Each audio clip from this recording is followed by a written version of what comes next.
Hi everyone, I'm Josh Elliott, and today I will be reviewing A Ghost Story. That was a very energetic intro for a very unenergetic movie. So, A Ghost Story is directed by David Lowery, whose work I have not seen before this. It stars Rooney Mara from Carol and Casey Affleck from Manchester by the Sea. Those are at least the most two recent movies I have seen them both in. What I meant by my opening statement about the movie being very unenergetic, A Ghost Story is a very, very slow movie. It's kind of hard to even describe the plot of it because there's so little of it. I'm gonna try though. Okay, bear with me. Rooney Mara and Casey Affleck are a couple that's in a relationship and they're living together and they are very happy, but then one day Casey Affleck dies in a car wreck. But then Casey Affleck comes back as a ghost. And when I say ghost, I mean like there is literally a white sheet over him. And so this ghost basically looks after her as she continues to live there,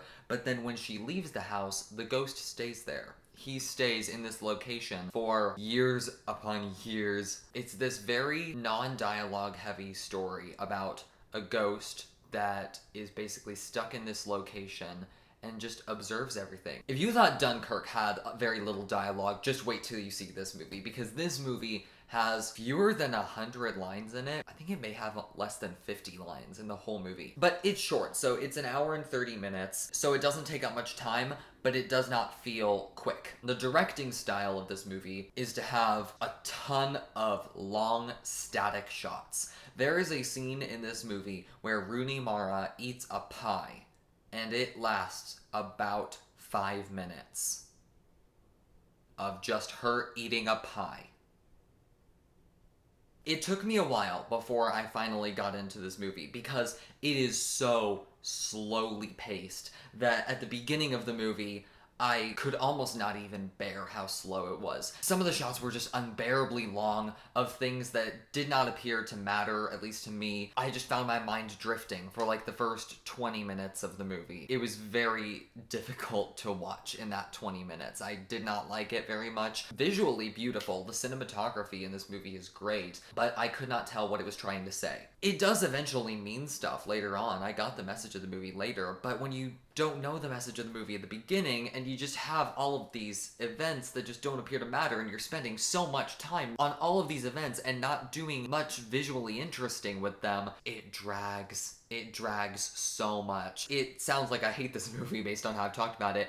The movie's actually pretty good once I got into it. What's funny is that Rooney Mara and Casey Affleck, they're pretty much the only two characters in the movie, and I would say they're supporting characters. They are supporting characters to this ghost, this sheet. One of the most fascinating aspects of the story is that it can make you feel sympathy for this ghost. When you have this ghost, you don't really know who it is. You can't even see its face. All you know is it just wants to stay in this place for Rooney Mara's character. You feel sympathetic towards it. Even though it never has any lines, it hardly ever interacts with anything. All it really does is just it stands and observes. At first I thought that this story was going to be all about love, holding on to it, and that's why the ghost stays. Sort of like the movie Ghost and Always. It's one of my mom's favorite movies. I thought that that was going to be the whole plot of the movie. It was just going to be like that, but just more artsy. It does have a lot to do with love, but that is not the main focus of the story. The story is really about existence itself and what matters in life. There's a scene later on in the story because Rooney Mara's character moves out and then characters are constantly moving in and out of this house. The ghost is just observing all of these people, and there's this scene where a guy is giving this monologue, and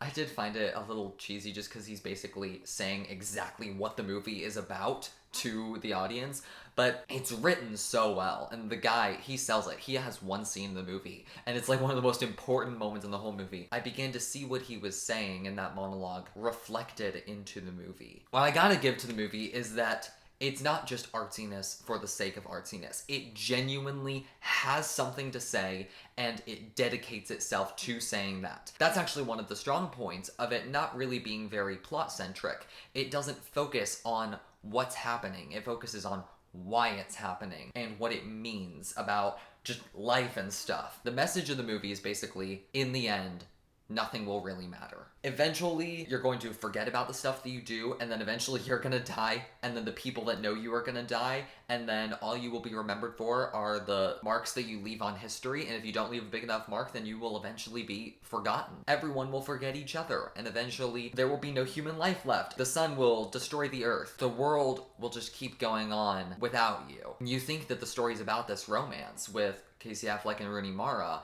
and then she leaves like 1/3 into the movie, and then she's kind of forgotten because it just becomes about all these other things. And eventually this place where Casey Affleck is serving all of these new purposes for all of these new people, and eventually he starts to forget about these people as well. And the story does a great job at reflecting that message of eventually things will always change and things will eventually just not matter in its plot, and it's so fascinating. You can take that as a positive thing or a negative thing. You can take that as, why would you do this because it's not going to matter in the end, or why wouldn't you do this because it's not going to matter in the end. This is definitely a thinking movie. After you see it, you will just be like contemplating your entire existence, because I know I was after I saw this movie. Yeah, it is incredibly slow. It's only like an hour and 20 minutes, an hour and 30 minutes long. It feels like forever, but the story basically takes place over forever. Even though it doesn't take up much time, which is good, it feels like it's really being drawn out, and it's letting this message sink in of constant existence and constantly being forgotten and remembered, and